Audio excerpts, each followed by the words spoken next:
Let's take a look at worksheet number 3, questions 1 to 6 that we had from homework from Wednesday. It says, use the following information to answer the next 6 questions. We see a position time graph here. Position is labeled first in our title, which means that position should appear on the y-axis. And sure enough, it does. Time on the x-axis because it appears second. Sure enough, it is. My units are pretty standard, meters and seconds. But notice that my direction is to the west. I'm going to circle that in red just to remind myself of that. I'm going to actually define west as positive this time. This is the first time we've done that. But we usually define west as negative, right? Anybody know why we define west as positive here? Yeah. Yeah. And everything is west, right? Everything in this question is west. If everything is west, why don't we just make it positive? It just makes it a little bit easier for us. At the end, you can make it negative if you want. It's fine. Now, question 1 says, determine the position of the object at 7 seconds. On Wednesday, if you remember, we learned how to find the position of an object. How do you find the position of an object on a position time graph? I'll give you a hint. It's the same as finding the velocity of an object on a velocity time graph, or the force of an object on a force time graph, or the momentum of an object on a momentum time graph. How do you find anything that appears on the y-axis of a graph? Up and over, yeah. So we're going to go to 7 seconds, and we're going to go up and over. Now, when we go to 7 seconds, be careful here, because the intervals are a little bit odd on this graph. You go 6, and then we have 4 lines in between. What are those 4 lines? 6.1, 6.2? No. 6.2, 6.4? No. 6.4, 6.8, 7.2, 7.6, 8. We're going up by 0.4. So make sure you know that when you're trying to read where 7 seconds is. 7 seconds would be 6.4, 6.8, right here, 7 seconds. Now use a ruler or a straight edge. Go up to your line, pretend that's a straight edge or a ruler, and go over. My position at 7 seconds would be 30 meters. I was going to say plus 30 meters. And of course, that plus 30 meters means that it's 30 meters to the west. Good. Displacement. Very first day of Physics 20, we defined displacement as the change in position. The change in position. All right. We just saw how to find the position. How do we find a change in position? Well, if we want to find a position, we're going to go up and over. If we want to find a change in position, we're going to go up and over, then go up and over again, and then final minus initial. Subtractive. Good. So let's say at my final position here is df at 5 seconds. At 5 seconds, if I go up and over, it's 30 meters. So we're going to say it's 30 meters. Minus my initial position at 0 seconds. Well, that's just, my initial position is 0. So 30 meters minus 0 is 30 meters again. Average velocity. We learned this on our second day of Physics 20. We hadn't done graphs yet, but we still learned how to find average velocity. Ethan, you remember how to find average velocity? No? Anybody else? Help them out? Yep. Displacement over time, yeah. So we're going to say the displacement over time. We have the displacement already between 0 and 5 seconds. We just found it, right? It's 30 meters. The time is 5 seconds. That's going to give us 6.0 meters per second. It's positive, which means the velocity is to the west. West. The average velocity between 0 and 9 seconds. Between 0 and 9 seconds. Well, that's displacement over time as well. Displacement is df minus di. The only reason I'm writing out df minus di here is because I don't know what the position is at 9 seconds, right? I got to find that. And I find that by going up and over. 9 seconds, up and over. This is 8, 8.4, 8.8, 9 seconds would be, oh, look, it's 30 meters again. So we're going to say 30 meters minus 0 over 9 seconds. 30 divided by 9 is 3.33, positive 3.33 meters per second. Now, in question 3, we found the velocity between 0 and 5. That wasn't changing between 0 and 5 seconds. Between 0 and 9 seconds, it is changing. But we just found the average, 3.33.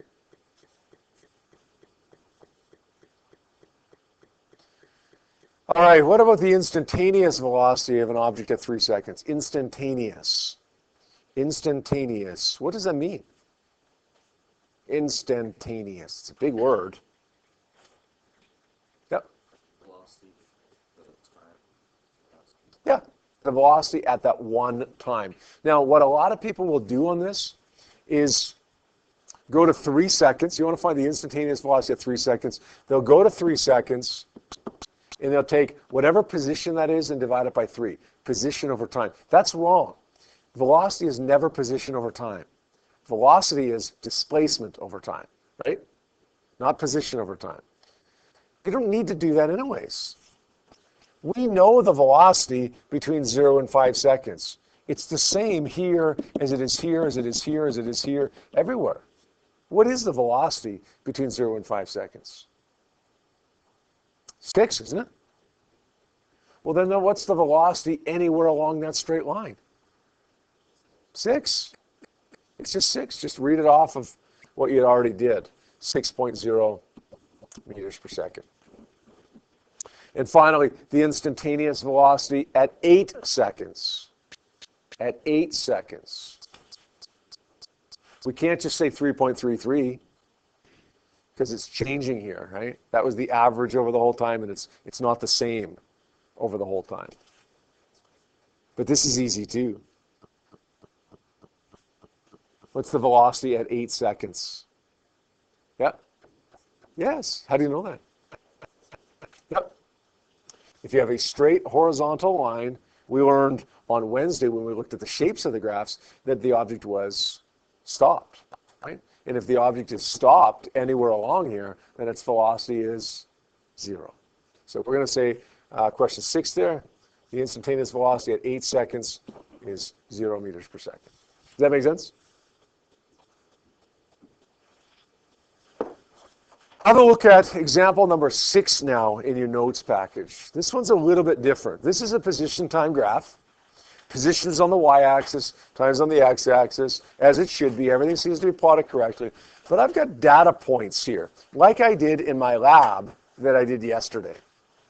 What did you do in Google Sheets when you plotted this graph in your lab yesterday? We do a trend line. Yeah, that's what we do. We draw a trend line because the points, although they're not in a straight line, they look like probably they should be in a straight line. So you saw what a trend line should look like when we plotted that graph on Google Sheets. Let's draw by hand with a ruler or with a straight edge a trend line for this. Now I can't do that when I'm using the smartboard here. Okay, I have to just do it by hand without a ruler. You could use a straight edge, and when you do, your trend line should look something like this, except a little bit straighter. It should go kind of up the middle of those data points.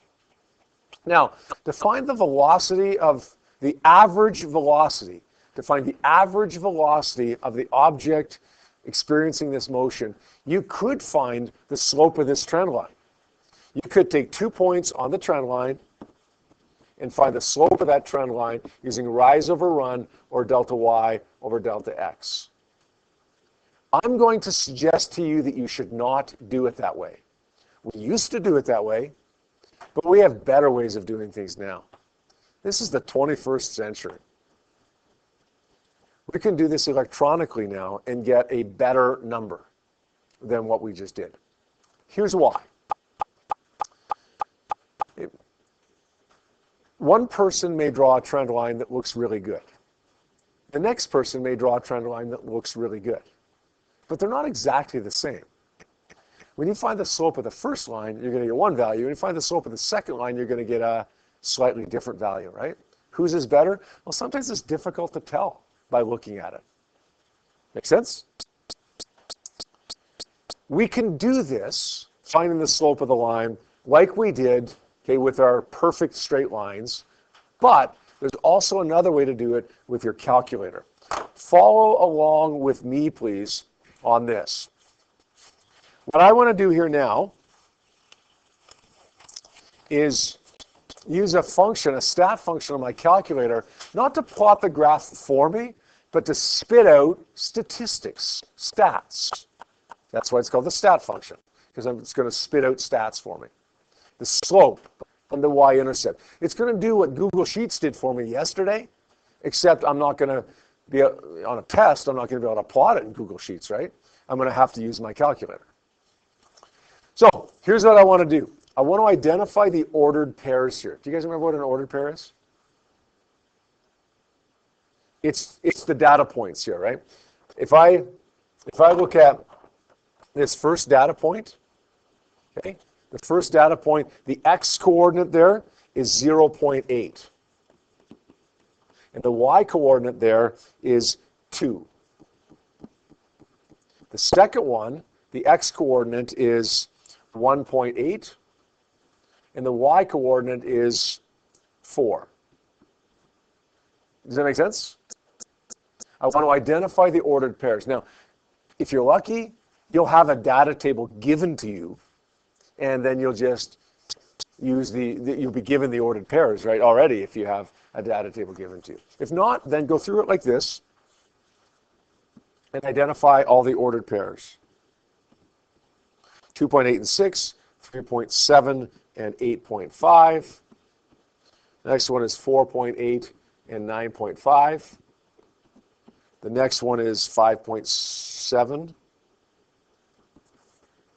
and 13.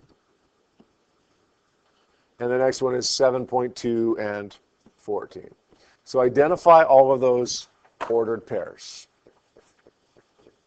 Now what I want you to do on your TI-83 or TI-84 calculator is hit the stat button. Stat.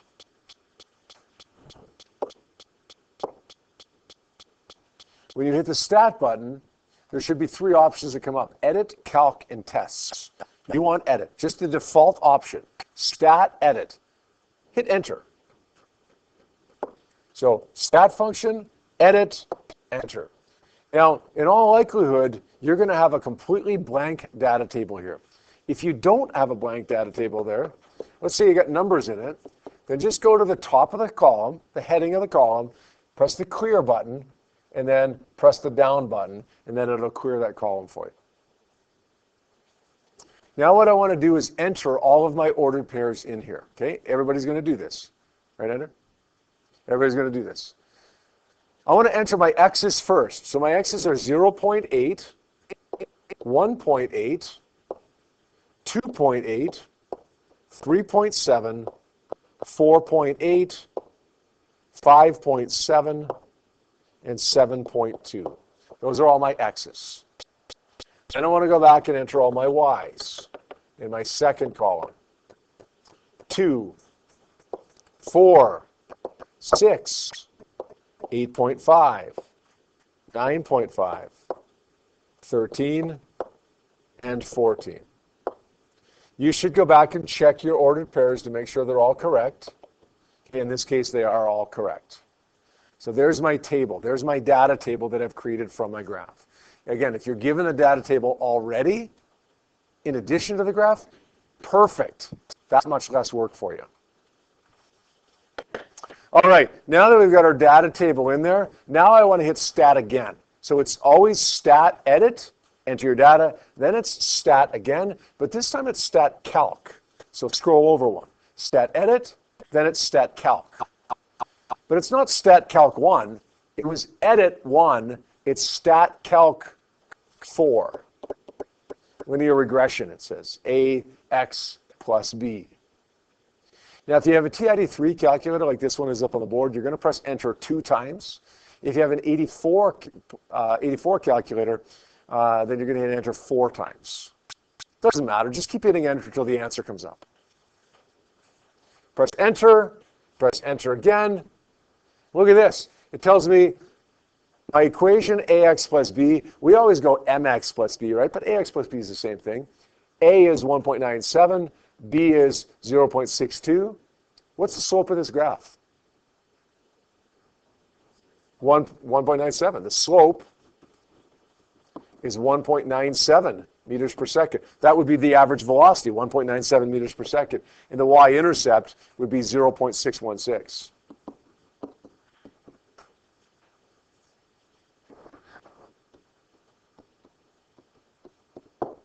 Does that make sense?